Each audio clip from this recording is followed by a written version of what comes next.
Hello, welcome to my channel. My name is Giovanna and I'll be doing a UC Berkeley Q&A. Since admissions are coming out, I thought it would be good to just answer some of the most common and frequently asked questions. So I got my questions off of I searched on YouTube is UC Berkeley, and then I kind of just picked some of the most asked questions there. I also got some off of Angelica Song's YouTube channel where she did a UC Berkeley Q&A. She's one of my favorite YouTubers and she also went to Berkeley. She already graduated. So I kind of just took her questions. I didn't look at her responses so it wouldn't influence how I answered them, but I kind of am just going to be using her questions and giving my take on them. So the first question that was most frequently asked, and I think I've been seeing it a lot on TikTok too, is Berkeley safe? Is it a safe school?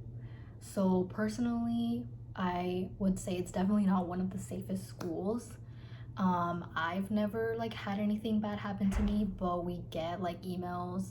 It's called UC Berkeley Warn Me when anything happens around campus, and it'll be oh, somebody started an arson, somebody was robbed at gunpoint. I've heard pretty scary stories of people we have a lot of homeless people in Berkeley because it is a city and we're close to Oakland and SF. So I've heard stories of homeless people breaking into their houses and scary stuff like that. But I would say I personally feel semi-safe. Nothing's happened to me. I walk in the night alone sometimes after club meetings, or I have late classes that end at 8 p.m. And when I'm on campus, I feel pretty safe. I think it's just when I'm off campus, that's when I don't feel as safe. But yeah, I don't know, that's my opinion on that. I'm sure there's so many other responses from other people. Okay, next question. Is it hard to make friends? I would say in classes, yes. You're not gonna make any friends in your classrooms. You're gonna make friends outside.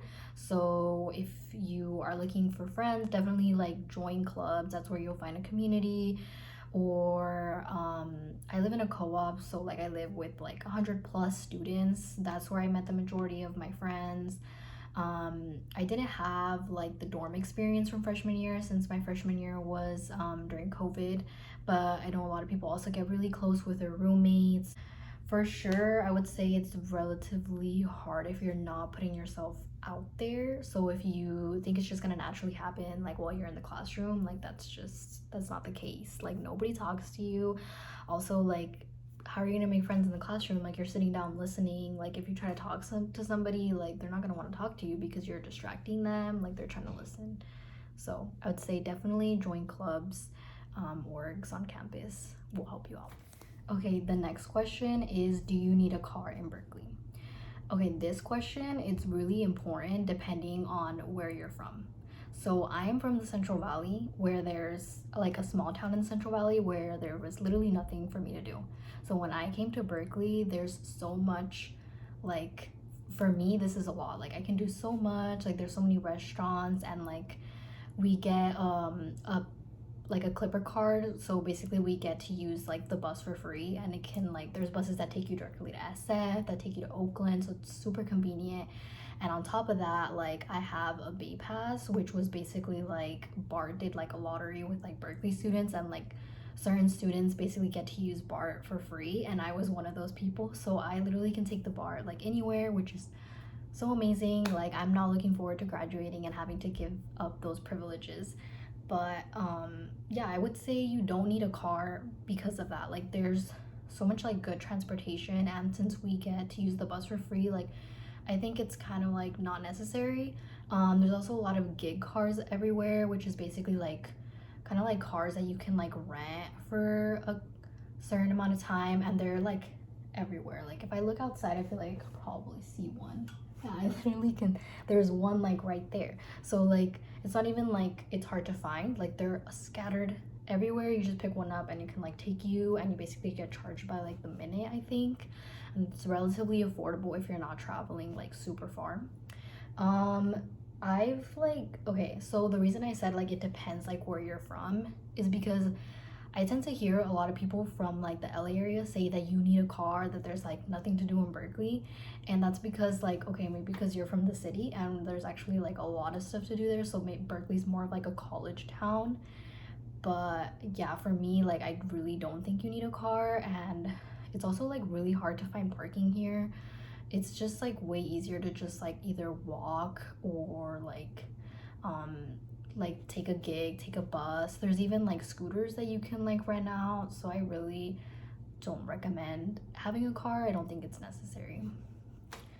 Okay, another question that's like frequently asked is UC Berkeley Goggles real? So for people who don't know what like Berkeley Goggles is, it basically means like people think that at Berkeley like people are relatively like not attractive. So it's like there's so many unattractive people that like if you were a 5 here, or no, if you were like a 5 like in somewhere else, like here you're like a 7 or something. Like you kind of get influenced by how everybody looks and how everyone's like uglier, that you think some people are like more attractive, if that makes sense. I don't know if I explained it well.